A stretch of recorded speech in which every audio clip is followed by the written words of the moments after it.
And tonight, I've been doing a lot of reading. I was up late last night reading about something that I've always suspected to be true. And that is earthquake weather. Now, a lot of people will tell you that earthquake weather is a wives' tale, that there's no such thing, that earthquakes happen, whatever goes on, but it's been kind of one of those, I don't know if you'd call it a conspiracy theory, but it's always been the theory that whenever a place is subjected to a lot of harsh weather, would be low pressure systems moving through, that the plates tend to slip slowly. And all they need is just one major storm or one major event to trigger an earthquake. Now, Aristotle, the philosopher and intellectual, he said, and he believed or surmised, that earthquakes were caused by winds in caves. And as such, there was specific weather that started them. And like most people, Aristotle was looking to explain things that were mysteries by making logical hypotheses. He was being a conspiracy theorist, literally. He was giving his hypothesis on what he thought was causing earthquakes. He said it was wind in caves. We know that wind in caves, doesn't happen. But back then, that was his theory. And there's nothing wrong with theorizing, nothing wrong with making equations, figuring things out on your own. There's nothing wrong with asking the questions. And after Aristotle, there were many people that pointed to various other weather signs that would predict earthquakes. A lot of people say that if you look at the clouds, and if there are waves in the clouds, or if there's a cloud that looks like how when you throw a stone on a pond and it leaves behind the little round, waves. If you look at the clouds, they make those kind of waves. It's because there's a seismic power, one of the P waves or one of the other S waves that go up into the sky and causes the ripple in the clouds. But that, again, that pushes the bounds of science. Prior to the 1906 San Francisco earthquake, several months of heavy rain had caused the ground beneath structures to become soft. And so that translated to greater shaking of buildings and more overall damage.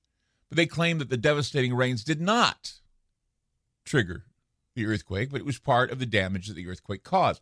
In recent studies, there is a theory that is gaining greater acceptance, and that is, slight differentiations in thermal temperature, as viewed by satellites, might end up being a good predictor of certain types of earthquakes. These changes in temperature have occurred before some of the major earthquakes in the late 20th and 21st century, and a body of evidence right now is being gathered that might someday help to predict earthquakes. Thermal changes tend to occur only a few hours before earthquakes. A lot of people talk about how the heat is coming up from the ground, heating the air around, creating spikes in the weather. And we may be seeing some of these things happen with, of course, we're seeing the ozone layer depleting. We see the magnetic field depleting. We know that the core of the Earth is changing. We've been tinkering with electromagnetic energies, with, nuclear power and CERN and others. And, of course, we can't rule out HAARP, the HAARP project. So these changes in temperature, modern science will say that earthquake weather is a myth. But see, if they say this, then why aren't we seeing a change in the way we see weather patterns and seismic patterns? And why is it that I've read all kinds of literature on how climate change, the IPCC and others, say that climate change may affect earthquake patterns? Someone knows something that they won't reveal about using treacherous weather to geoengineer earthquakes. It seems that you're hearing it from both sides. I remember back in 2010, there was a Pravda article. U.S. weapon test aimed at Iran caused Haiti earthquake. I remember this conspiracy theory because I think I addressed it. But apparently there was, according to the Pravda, there was an unconfirmed report by the Russian Northern Fleets that said that the Haiti earthquake that happened was caused by a flawed U.S. Navy earthquake weapons test, and before it could be utilized against Iran, they used it. Something went horribly wrong, and it caused a catastrophic quake in the Caribbean. The unconfirmed Russian report said America carried out a similar test in the Pacific Ocean, causing a 6.5 magnitude quake near Eureka, California. No deaths or injuries were reported, but many buildings were damaged. Furthermore, it was reported that the U.S. Navy may have had full knowledge of the test's damage potential and speculated it was why the Deputy Southern Command General P.K. Keene was in Haiti when the quake struck there, preparing to act in case of a disaster, perhaps an engineered one.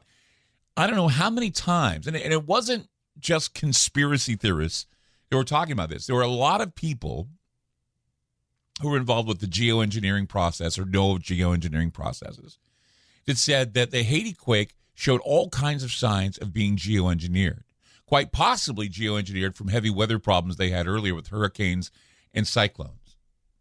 And so P.K. Keene, who was there, said there was a disaster relief group that was there, put there by the U.S. Southern Command before the Haiti quake.